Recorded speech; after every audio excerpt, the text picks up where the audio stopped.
it's preparing.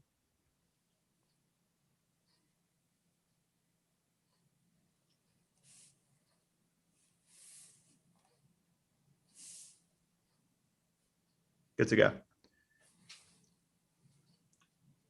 All right. Good evening, everybody. Welcome to the first episode of Turn on the Jets Live. I'm your host, Steven Zantz, joined by my co-host, Steven Russo. We have a very special guest. He was familiar to both Turn on the Jets and Badlands. He's also working for Bleacher Report and SNY, Mr. Connor Rogers. What's up, guys? What's up, guys? Steven and Steven. I like the vibes. I like the vibes. Yeah. No, we're really excited. And I know you obviously been doing a huge breakdown of the draft. And I know we got plenty of questions to come your way from both myself, Steven, and also some of our followers of the site. Steven, let's just get it firing away. Yeah, Connor, appreciate you joining with us. A lot of good feelings coming from the Jets fan base. So I'd like to, we've had almost 2 weeks here to let the draft settle in. So I kind of want to talk just top line with you, how you feel about the draft overall, how Joe Douglas kind of positioned himself with obviously a lot of holes to fill. And then knowing what we know now and how the board broke, how do you feel like he went after the draft, attacked positions of need, kind of top line? How'd you feel? Honestly, really good. And that's not just me saying it, because it's the Jets. I think when you look at it, they, number one, had a clear understanding of what needed to be done. And that is after you take the quarterback that you knew were taking for quite some time, you need an infusion of offensive talent for him to succeed. And, unfortunately, not only us, but Joe Douglas had a front row seat to watching a young, talented quarterback fail. Now, I will say, while Darnold absolutely had his own problems, but everything around him collapsed as well. And I think, there was just a lot of obvious problems with the Jets over the years. You can get into the coaching, you can get into the bad drafts, you can get into, quite frankly, a lack of an investment at areas that help a quarterback, whether it is the offensive line, whether it is wide receiver talent, or whether it is actually developing an identity of a ground attack to open up the passing game. And I think with this draft, compared with a coaching staff that I believe we're all optimistic about, it all just makes sense, right? It's sometimes in football, you can actually see things coming together and you go, well, that aligns with that. And I felt like while covering or watching the Jets over the years during the Gase era, and honestly times of the Bulls era, although it doesn't get talked about a lot, there wasn't a lot of alignment with what they were trying to do with the ball on offense, or, what they were trying to do as an identity as a whole. And I think with this, obviously they had significant holes at guard, and Vera Tucker was the only guard I'd given a first round grade to in this draft. I love his athleticism. I love his strength and toughness. I love his versatility. It's just a very high floor player in something where, like the NFL draft, you don't say that a lot. There's not a lot of players that you think, hey, it'd be a surprise if this guy didn't pan out. And a lot of people felt that way about Vera Tucker, where the trade up, which I know is causing quite the stir. It's insane.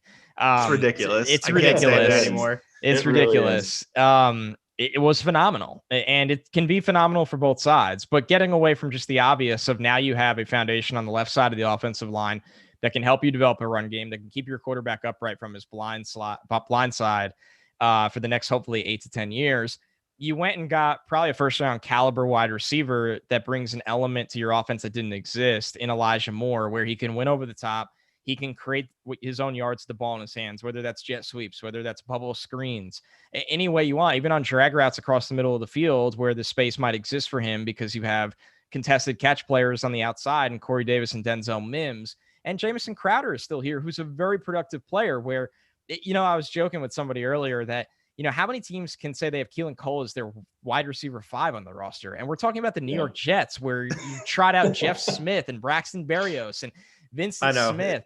It was a nightmare. It was a nightmare. It was a nightmare. I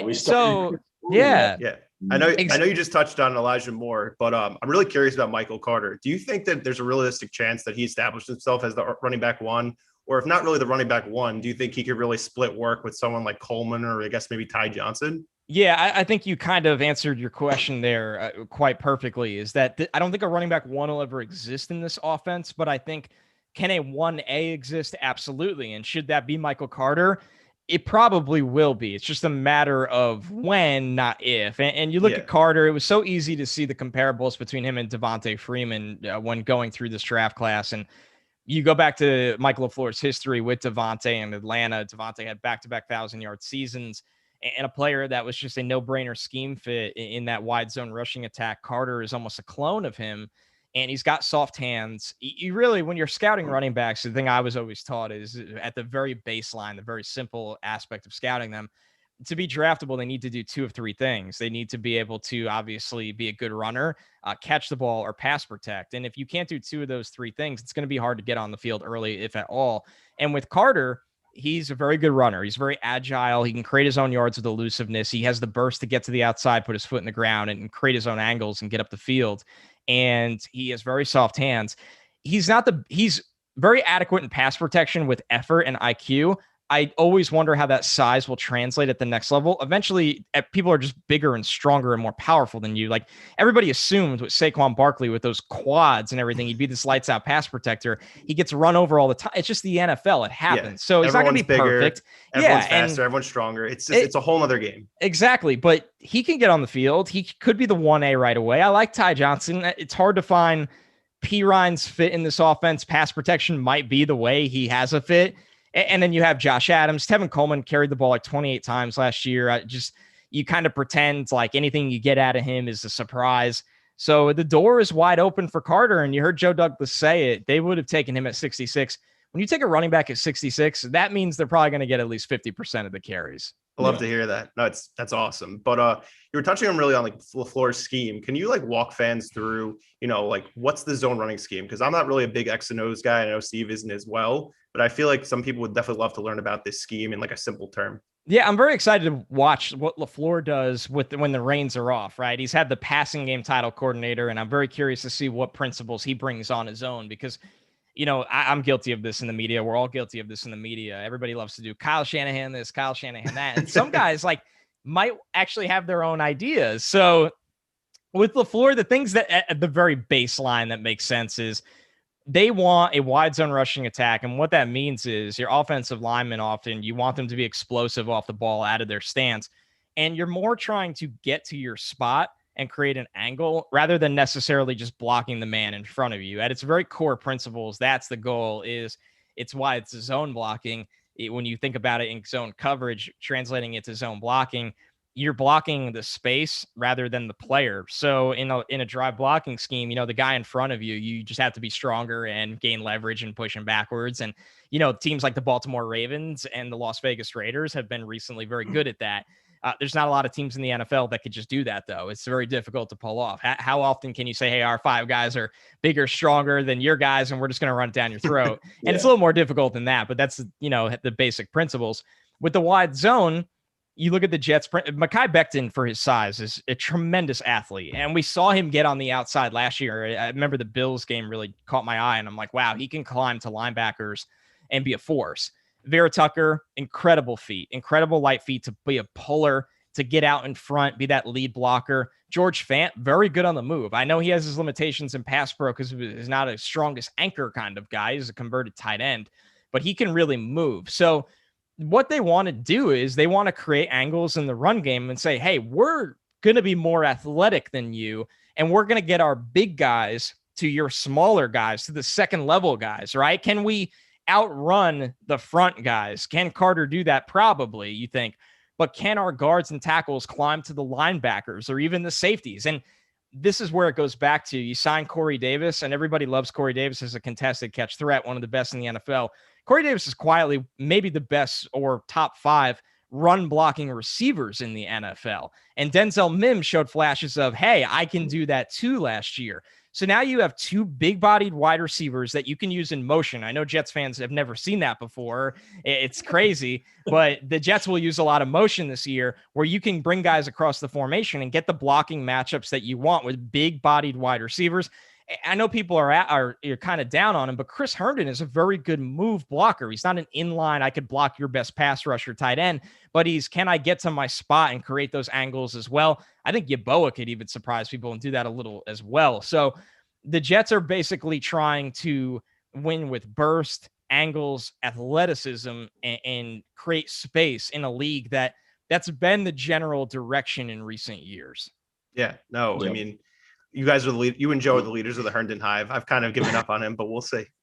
I have no choice. I'm either down with the ship or if we reach land. There's just no. I mean, had a clear case of the yips last year, but he came on strong at the end of the season. So I think he deserves another shot at a new offense. So Connor, we talk about LaFleur. Obviously, it was a low bar to clear to go from Gase to what we have now, which is great.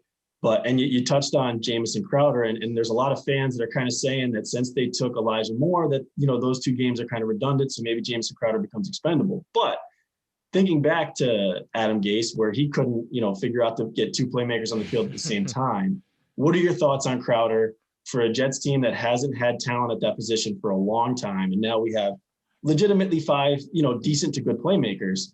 Is Crowder expendable, or do you think the Jets can find a way and keep him and make this whole thing work?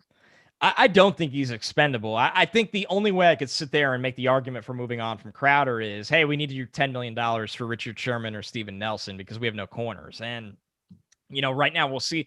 The Jets don't even need the money to do that. But if they wanted to stay cap flexible for future years or during the season, I get it. You don't just cut Crowder for the sake of cutting him because, number one, it's a league riddled with injuries at the wide receiver position like no other. I mean, the Jets saw this. Denzel Mims took him so long to get on the field last year. I know even Corey Davis has had every wide receiver in the NFL has injury problems. It's a contact league with the amount of working out or the high leverage, ramping up they do. You're going to have hamstring pulls. You're going to have tears. You're going to have strains. You're going to have cramps. You're going to have everything where you need to be deep on your rosters at the skill spots. And going back to what you just said, Steven, why can't Crowder be on the field with Elijah Moore, right? Like I know it's hard to imagine, but there are a lot of successful teams that run 4 wide receiver sets, and you can have Elijah Moore and Crowder in the slots. You can be, then you're threatening screens on both sides. You're two guys that move the chains like no other. Moore had 55 first down catches last year. I think that might have led the country. It's just insane amount of production moving the chains. We know Crowder has proven to do that at the NFL level. We know that, Keelan Cole could play on the outside and the inside. We know Davis and Mims will live on the outside. I just look at this league and the amount of injuries that go on. Why would you cut Crowder and then sit there and go, well, now we're one Elijah Moore rookie injury away from, no knock on the guy, but Berrios starting in the slot, right? It's like, why, I guess Keelan Cole would play big slot. Either way, why put yourself in that predicament? You're developing a young quarterback in a big jump, BYU to the NFL, the AFC East, which is not friendly to any quarterbacks. Nope. Give him everything he needs. And I say roll with Crowder. He's a proven commodity. It should feel good to have 5 NFL starting caliber wide receivers.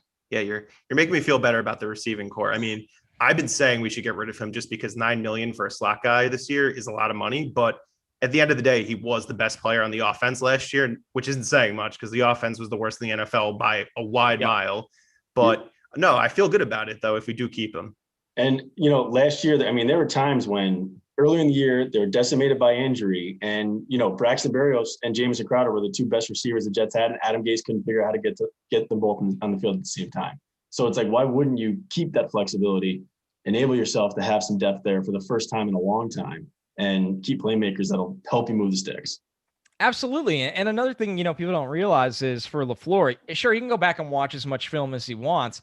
He hasn't been in camp with these guys yet. He hasn't run a practice with them yet. He might get into camp and go, and I know fans don't want to hear this, but it's the reality of the NFL. You might go, oh, I don't know if Elijah Moore is ready for, wide receiver 3 targets, but we have Crowder here who can be, and we'll work more in, we'll ramp up his touches. We'll use him as a vertical guy. We'll get him on jet sweeps and screens and special teams. These guys, and a lot of people tell me in the league is it is so hard to evaluate players playing for Adam Gase, where like a lot of people were like, we're done with Herndon, but there's people in the league that are like, we don't really know what the guy is. He just had, sure, there's been a lot of bad with drops and just lapses of IQ at times on the field, but it's so hard to evaluate talent playing for Adam Gase that they want to get into camp and see all of these guys. Yeah, and I like Herndon did show a little bit towards the later part of the season. I know obviously it wasn't a lot, and we were just holding on for anything because he kind of was a waste in 2019. He basically played 1 game and was out the rest of the season. But yeah, I like to give him another shot considering we really don't have like, that starting tight end. Tyler Kroft could be a nice player, but I don't really see him being, someone we can rely on for targets. He's more of a blocking tight end and Yes. definitely fits the scheme really well. But I do want to transition to defense because obviously that's going to be Salah's bread and butter. And we're really excited to see, actually a pass rush with Carl Lawson and some of the other guys on the defensive line. But one of the things that you did talk about on Badlands, which, not everybody is able to hear, which you should subscribe if you haven't on Patreon, I agree. was talking about Jonathan Marshall, who was our last pick at defensive line. So I know you loved him. You were saying he was an athletic freak specimen, was worth this pick. But for me, that's the one area of strength on the roster. So give me, what do you think was the mindset for Joe Douglas here? Was it maybe a case of best player available or just someone you think you really liked? And because I was saying they probably should have took like a guard or maybe another tackle at that spot because they only did take Vera Tucker in the draft. Yeah, you're not wrong. It kind of surprised me they didn't double up on offensive line in this draft, but I guess that they, feel comfortable. They might be more comfortable with Cam Clark than any of us are, which is something I'm very curious to see.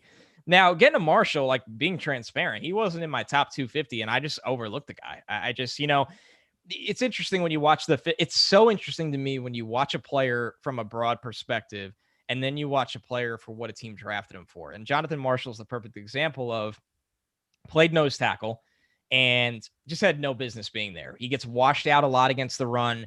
If he doesn't win with explosiveness off the snap, and guys get their hands on him, on the interior, it's tough. He's not going to beat double teams. He's going to get washed out against double teams. He's not two gapping. He's not that kind of guy. And, it's Arkansas. They probably didn't have a ton of solutions. He's a team captain, a hard-nosed guy that probably sat there and said, I'll play nose. I'll do the dirty work. I'll do what needs to be done in the SEC. You're going to see some bad dudes on the interior offensive line. So then you watch him and think, well, we know the Jets didn't draft him to play nose tackle. He's a 90, like 9 percentile athlete at that position and at that height and weight. And he's so explosive. And it's easy to see the projection of him playing 3-tech as a pass rusher, right? He's not this rundown kind of, hey, I'm going to control the point of attack and stop the run. Can we develop his approach and his hand usage? And can a year or two from now, he maybe be our Sheldon Rankins or John Franklin Myers, where not 90% of the snaps, but can pin his ears back, can shoot gaps, can win off the ball, understands how to get off blocks and create pressure. And with his athleticism, he's got a shot. So it's interesting to see them do a draft and stash kind of pick, a team that can't afford that and a lot of luxuries. But I like it in that spot because the board washes away from you by then, where you're betting on an athlete, you're betting on the high character, and you're betting on those two things coming together to form an NFL caliber player. So Quinnen Williams is going to be the dude this year. They got Rankins, who's had health issues, but when he's healthy, he's on. He's a good, productive player. JFM is definitely an exciting player. We know Foley is the ideal two-gapping, run-stopping nose tackle, but they're looking 2 years down the road with the Marshall pick and saying, can we stash him? Can we develop him? And he can be a situational interior pass rusher with a lot of upside for us down the road. Yeah, I mean, I trust Salah. I just feel like the work that he did, especially last year with all the injuries that the 49ers had, especially on the defensive line with Bosa, and they also lost DeForest Buckner via trade. I trust him that he's going to make this defensive line actually formidable besides just Quinnen Williams. He gets it with front seven players, Salah. That was something I always asked about him, even before he got the Jets job, is like, what are his strengths? And people always said he knows how to draft and develop front seven players. And he can take the linebacker in the third round and like Fred Warner, and he could be a star because he understands the role for the guys. He understands what they need to work on. Players will work for him. They look at him and go, you respect me, I respect you. I don't want to let you down. And that's important in the NFL when you're coaching grown adults that are making a lot of money. So I think that's something the Jets have lacked for a long time. I thought Bowles was very good at getting through to safeties. He played safety in the NFL. I think that overall they've had a tough go of developing certain positions. And I think with Salah, Jets fans will notice defensive line and even more notably off-ball linebacker will be a strength of the team with him, even when it's not premium players like a $15 million a year Carl Lawson. He can get more out of the lesser guys. Makes me feel good about Gerard Davis. I'll tell you that. And that's an interesting one. That'll tell us a lot because Davis had a lot of problems in Detroit. I think a lot of people had a lot of problems in Detroit. And if Davis has this bounce back year on a 1-year deal where it's like, oh, we're starting to see the green light come on from that first round talent out of Florida that we saw, for a linebacker in the Jets defense, it's more run and chase. It's more see ball, get ball. It's more, I'm clean because of the front four, but I need to be able to move. I need to be able to really run the flats in cover 3. And I think Davis, I think they can get something out of him. I'm not entirely optimistic like a lot of people, but I do understand the thought behind it. All right. Well, we'll see. And hopefully he does some magic with him. I'll take it. So, Connor, just another kind of broad question for you. And as we try to remain objective, we're all Jets fans, we get it. But now we've had 2 off seasons with Joe Douglas, 2 drafts, 2 free agency periods. How would you assess him through this, knowing that he's kind of had to effectively hit the reset button after, years of ineptitude? Yeah, I think, what's tough about Douglas is Gase wasn't his coach, and he did need to draft for Greg and Gase. He couldn't just completely ignore them. Now, what I'll say is he hired Robert Saleh, he drafted Zach Wilson, and that's always going to define his tenure here. But what we can evaluate is Mekhi Becton looks like a hit. I think Denzel Mims will be a hit. I didn't like Zuniga and P. Ryan as much, but you can't write them off after a year. I think with Ashton Davis, there's potential there. We'll see. And how he negotiates this Marcus May deal will be very telling because we haven't seen him do an extension yet. There's a lot of unknowns still with Joe Douglas, but what I will stand on the table for and what I will say I really like are a couple of things. One, the man knows how to navigate the draft, and I cannot explain how hard that is to do in real time. I've never obviously run a draft room, but I know that when you're on the clock, fielding those calls and weighing value and understanding not only how to get in and out of picks, but how the board will fall is one of the most vital aspects of the job. McCagnon really struggled with it. Idzik obviously didn't even try. He just sat with his picks and said, I'm going to take guys here. He had no idea what he was doing. He was a cap guy. What do you expect? Yeah. Exactly. With Tannenbaum, once Rex got in his ear, things went downhill with the drafts, but Tannenbaum did a really nice job with Mangini, and they maneuvered. They traded up for Darrelle Revis. Tannenbaum was the last Jets GM I remember that knew how to work the board, and he did it by advisement of a coaching staff. Now we're seeing that with Joe Douglas this year, working with Saleh and LaFleur, where it's like, no, we got to go up and get the guard. And I really like what they did with the evaluation of Zach Wilson, and I want to say it was Albert Breer that wrote this. I feel bad if I can't remember who. But they basically all went home and did their tape evaluations and then brought them in collectively together. So there was no biases. There was no, hey, I like Zach Wilson. I like Zach Wilson. We both like Zach Wilson. It was individual opinions. And they all came back as a collective group and said, we all like Zach Wilson. And so I think one, obviously the draft board navigating and trading and moving in and out of picks and acquiring capital. Those are core principles that I believe in as a draft guy. I believe in when you're doing a rebuild, the very core principles are you blow it up and acquire as much draft capital as you can, and then you need to pivot to move in the right spots to rebuild the organization. I know emotionally the Jamal Adams trade sucked, but from a logical, level-headed approach, it's you do the move 100 out of 100 times for 2 first-rounders and a swap of the 4 to the 3, and it could change the Jets franchise ultimately. It really Absolutely. can. Yeah, I mean, listen. Yeah. If Vera Tucker becomes, like Quentin Nelson or, David DeCastro, we're not thinking about Jamal Adams anymore because, he's just a safety. It's not a valuable position. Offensive line is key to winning championships. And they could use the first rounder next year on a corner or an edge rusher. Like it goes on and on. So his core principles coming from Baltimore under Ozzie, I'm a huge fan of, a huge believer in. It's how I would do things. And he knows way more about than me. Worked in the NFL 20 years before getting this GM job. And I've learned from watching him, but also learned from watching people he's worked for like Ozzie, DaCosta taking over there in Baltimore, some Green Bay principles. So I like his basic ideas.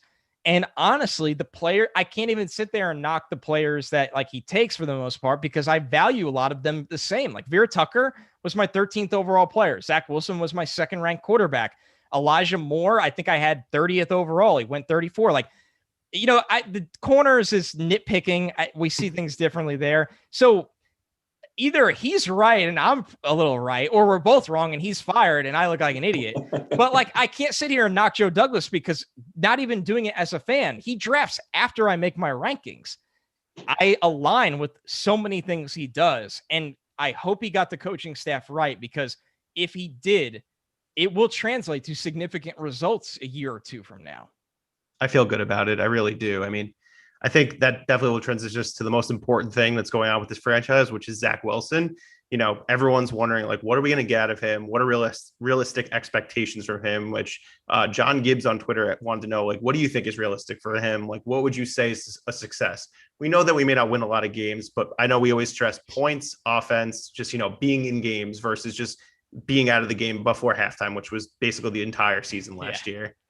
And seeing development, right? It's, for the Jets fans this year, it's easy to root for wins for the first time in a while, but it's also easy to root for development. And with that, you know, I think with Wilson, the thing with Wilson is you don't want to protect him too much, because if you don't let him open up and throw the ball down the field, it actually hurts him, because the defense will press up, load the box, stop the run.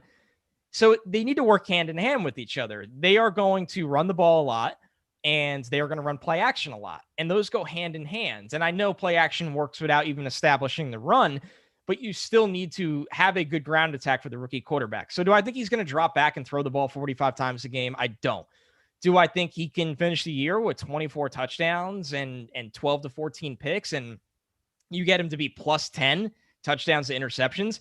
That's promising. That's a really good sign that the efficiency we saw at BYU, the decision-making we saw at BYU, carried over to the next level, while also still being a risk taker. And what I mean by that is you have two big body targets in the boundary, two big body targets that can win outside the hashes, that when they're not open, you could still throw them the ball. You just need to put it in the right place. And that's what Wilson is best at. I thought he was better at it than Trevor Lawrence. You know what I mean? He's not a better player than Trevor Lawrence, but ball placement vertically, I thought he was unmatched. And him and Fields were so good at knowing where to put the ball at all three levels of the field. And I think that with Wilson, he has a great rookie situation, as long as the pass protection is right, to give Corey Davis and Denzel Mims opportunities. Those guys will love that. When he starts doing that, they will really play for him. Not that they won't, but when they know they have a shot to get the ball, even when they're not open, it gives a little bit of a different mindset for a wide receiver. We saw it in 2015 with Brandon Marshall and Eric Decker. And those guys had over 1,000 yards that year. They were super productive, double-digit touchdowns. So I don't have expectations for Zach Wilson to go be Justin Herbert as a rookie, or, you know, be this like crazy rookie of the year.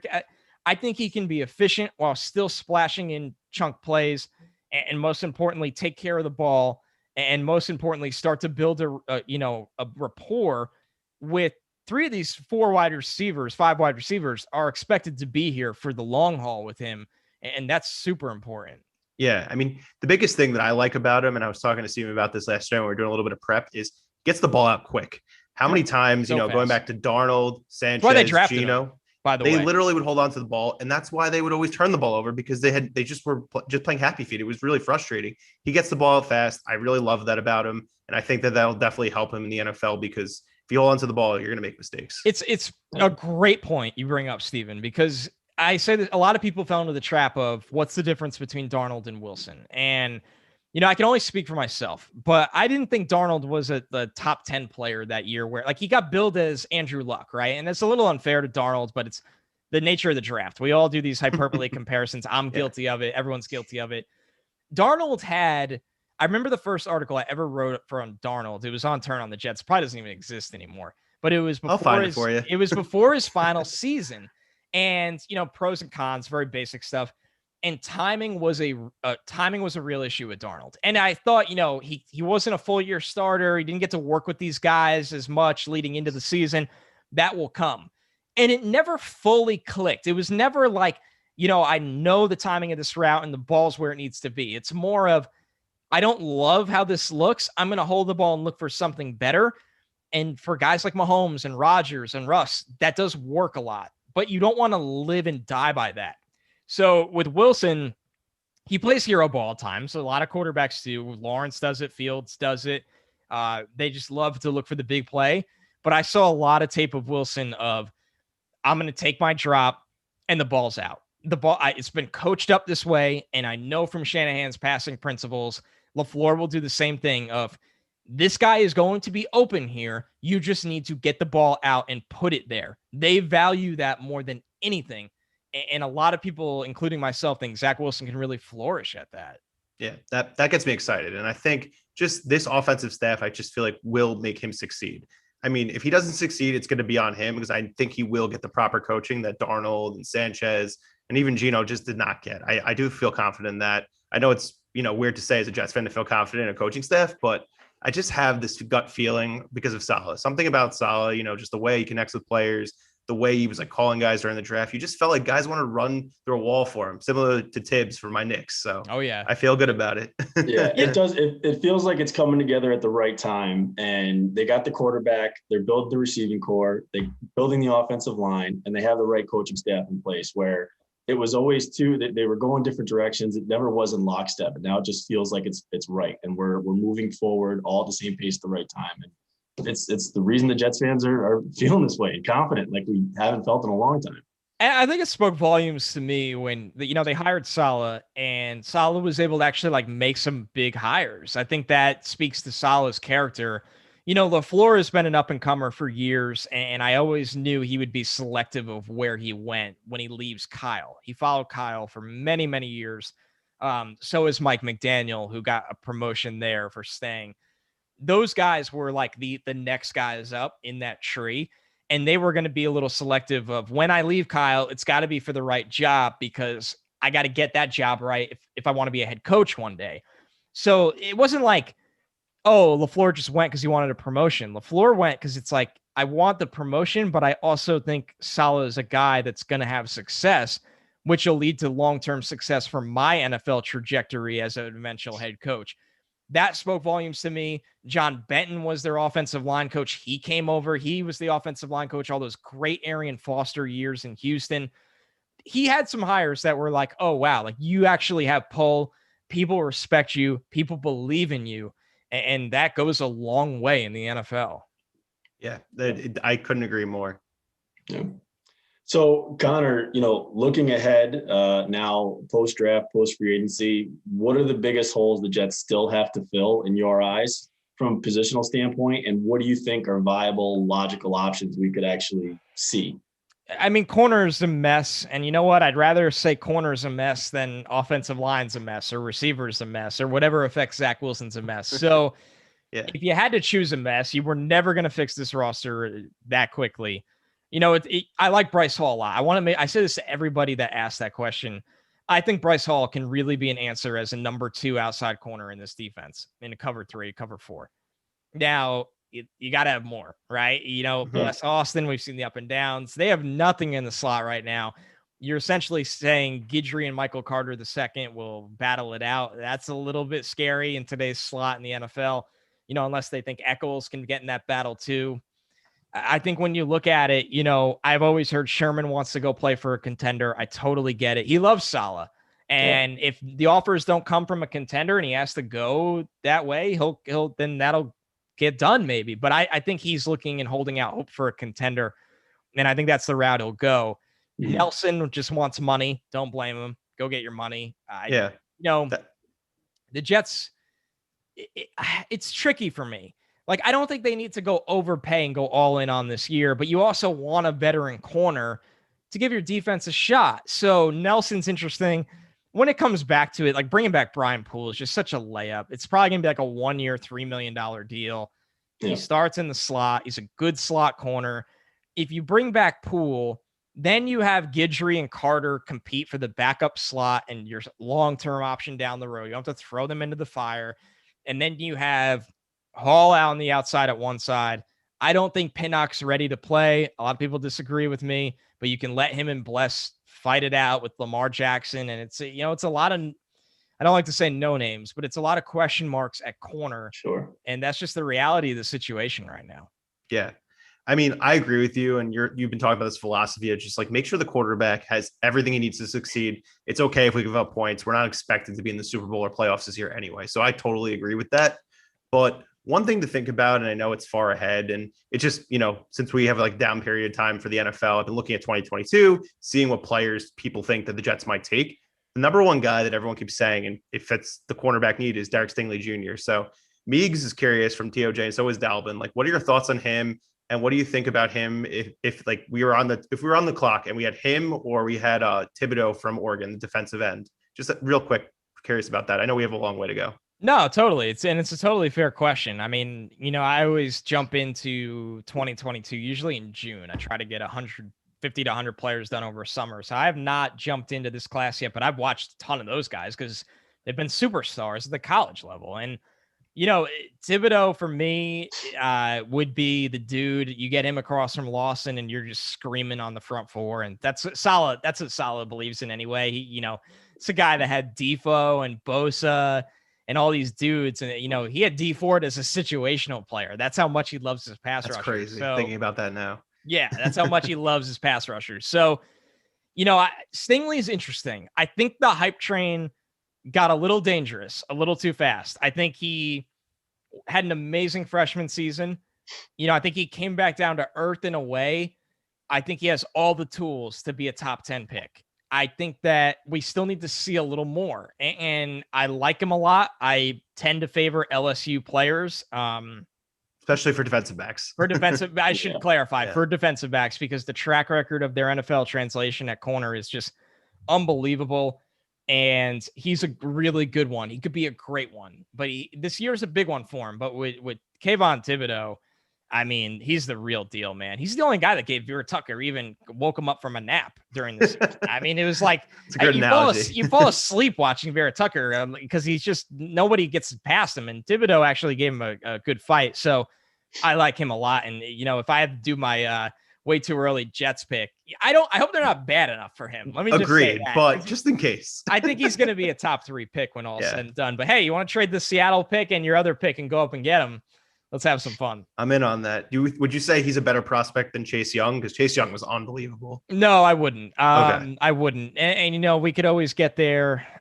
Chase Young was just like, it was hard to find anything wrong with him, I think. And same with Nick Bosa. Him and Young were really special players. They were both, but I thought Chase Young for me is the best edge I think I've ever evaluated. And I don't think that'll ever change. Yeah, he just he basically was everything we thought Jadeveon Clowney was supposed to be. That's exactly right. Yeah, that's exactly right. He's just a freak. It's insane. I just I don't like Washington, but watching them, watching that defense, it was awesome. It was just so fun. They're loaded on the front four. They got more athletic in the middle of the field in the draft. They got shutdown corners. I mean, they really, with Ron Rivera, I think they're going to win the East. I really do. And, they're not the favorite right now. It shocked me. They're like plus 260, but that team has a lot of talent with the right coach. If Fitz doesn't go full Fitz, or maybe if he does, I don't know what's the better version, but they're loaded. Yeah, I think they're going to win the East, but I think the Giants will definitely give them a nice run for their money too. Giants, Cowboys, we'll learn a lot about Jalen Hurts this year. That division is wide open. It is. Connor, I know you have to run, but real quick, based on the schedule leaking out, what's your gut pick for the record? Just curious. I know you haven't probably even looked at it in depth. No, the one thing that jumped out to me is they don't play a lot of great quarterbacks. So that was I was kind of like I couldn't tell, are the quarterbacks in the NFL just bad now, or did the Jets miss a lot of them? They don't play a lot of great quarterbacks. I've said before the schedule release, I think this is like a 7-win team. Don't forget it's a 17-game kind of year. So, I'm about to pull it up right now. But the thing that jumped out to me was just there's a lot of unknown in that schedule because, Darnold with Carolina is getting a shot. I don't expect him to be great.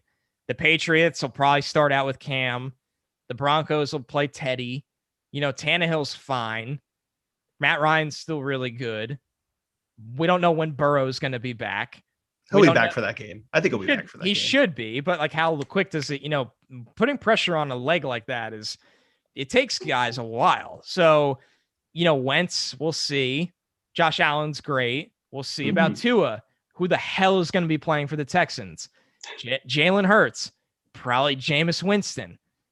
Trevor Lawrence, rookie, great player, but rookie. Brady, who by January 2nd, the Bucs might be sitting everyone. That's how freaking.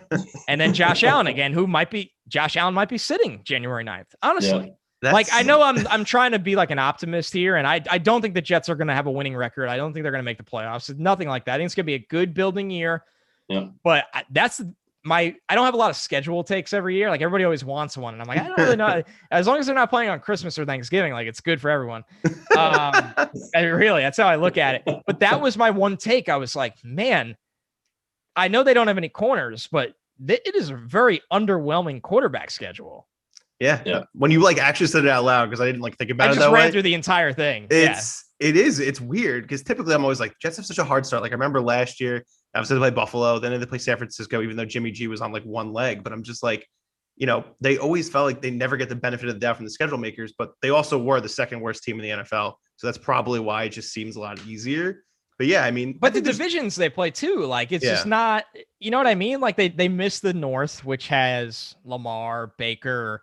I know they play the Bengals we saw, but I don't know. It felt like something was just missing here where it's like, oh, great. Like Mahomes is going to throw 40 on him. Lamar's going to run for 300. Like those kind of things. Like, think about the teams and I know the Jets were horrific, but the Jets had to deal with Mahomes last year, Russ. It was a slaughter on and on and on. Yeah. Awful. Yeah. Elephant in the room then, what do you legitimately think about opening up at Carolina, Wilson versus Darnold, and the 4-month buildup that we'll probably get to that game? I mean, are you excited to just get it out of the way and then be done with it, or would you have rather had it? I am. You know what? I actually don't think it's good for Darnold because Darnold needed a fresh start. And there was people always love to talk about, especially the people that were pissed they traded Sam. I think Darnold needed that as much as the Jets needed that. I don't think Darnold being here this year and Mark Sanchez had a great rant on this. It was not good for Darnold. Now it's now you're telling me Darnold's first game is against the Jets. I know it's home. He doesn't have to come back to MetLife. That would have been kind of weird. But I just think that's got to kind of suck for Darnold. Because if he throws a pick, what is the first the first thing you think is damn, I'm proving them right. And I don't even think they traded Darnold because they think he stinks. I know I can tell you for a fact the coaches with the Jets, the new coaches and Joe Douglas, they don't think he stinks. They just love Zach Wilson and wanted a fresh start for both sides and to reset the clock. Now, I think all we'll hear all week is Darnold versus the Jets, Darnold versus the Jets. It's probably one of the most least interesting parts about the game. I think that the Panthers have 3 great wide receivers and a running back that's an elite wide receiver, and the Jets have no corners. I think that's fascinating.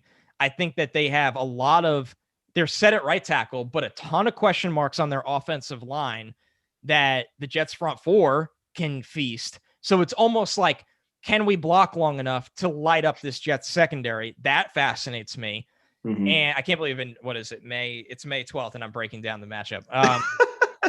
It's going to be 4 months of it, so it's fine. Just get started early, I love Brian Burns, but they don't have a ton of juice on that defensive line to rush the passer, where if Becton erases Burns, Zach Wilson has time against a corner group that I know they just put a serious asset into corner, but you're not terrified of their corners and safeties.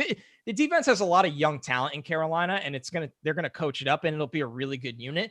I don't know if it'll be a scary unit week 1 where the Jets can score some points. I just said Carolina could score a ton of points. I can't believe I'm saying this. When I looked at the week 1 matchups, I was like, if I wasn't a Jets fan, this is an exciting game. There's a lot to watch. Coaching debuts on the Jets side, Joe Brady with Sam Darnold, all these new pieces on the Carolina defense and offense. So all these new pieces for the Jets.